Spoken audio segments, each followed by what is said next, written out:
Hey there, it's Zisteau. We are in space! And we've got some new stuff after successfully defeating Energy Pack 1, Energy Pack 2, and Astronomic Pack 1.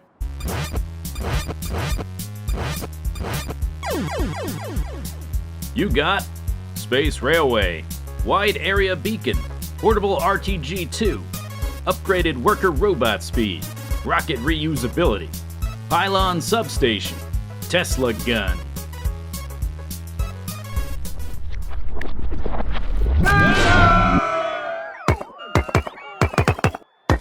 Now that we've unlocked all this new stuff, it's time to tear down the temporary space base version 2.0 and replace it with something way better. There's already a lot of storage containers over here, but we're probably going to need way more, so let's add some more and let the robots get to work. So I'm going to turn off my personal roboports so only the base robots do all of the actual work, and then we are going to cycle through to this deconstruction planner to remove everything except for substations and roboports because we want the robots to do all of the actual hard work. Here we go. Robots! Get to work, robots! Get cracking!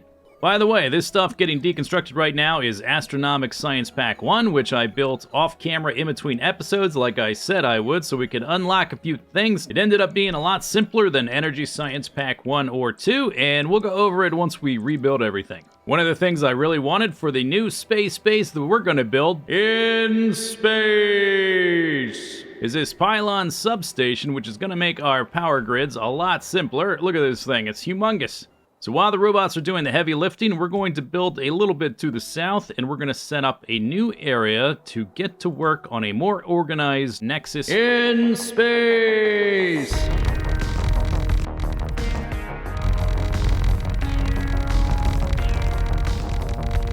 So we've got a nice big rectangular plate here to work with. These new substation pylons are going to give us a lot of space to work with. The old substations were not going to cut it, especially with how big the machines in this mod pack are. So first thing we want to figure out is how the landing pads are going to work. All the basic resources we're creating on the surface down below with productivity modules are going to be sent up here to a nexus in space to build all of the machines that need to be built in space and all the space belts and space pipes and all the stuff we need to make our space base in space. So we need one landing pad for each of the different material types. And then once they land, we need to recycle the cargo rocket sections, which we'll do by directly inserting into a machine, which is going to stack them up into a stack of 5. So let's put the 4 landing pads together like that. And then we'll output that onto a belt, which will be something like that, and will end up in a rocket silo somewhere to send the recycle parts back down to the surface. We'll also need to offload these space capsules, and we'll have to do that with a filter inserter because they're not getting direct inserted into a machine, so we'll just set a filter for some inserters like that, and those will go on a belt too. We'll have to figure out what that's going to look like. I guess that doesn't quite fit, does it? And then each landing pad's going to have its own unique cargo, so we'll put those into passive provider chests. There's too many recipes to put this stuff on the belts and try to make some kind of belted main bus thing. It's going to be way too complicated. At this point in space, for this kind of thing, we're going to use logistics robots, and some of them will crash and die, but we'll just have to replace them as it happens. So for instance, if this landing pad is bringing in copper plates, we'll just filter the inserters to pull out the copper plates. And then when this landing pad finally empties out, a new rocket should automatically show up to refill the stockpile. Since we've got these giant pylon substations giving us a natural grid, we're going to use that for the grid for the entire base, for the rails when we start using those, and also for our nexus area right here. The pylon substation is a 2x2, so what we'll do is we'll put that in the center of where a normal roboport would ordinarily go. And we'll try to fit our landing pads somewhere within this grid so that it lines up nicely.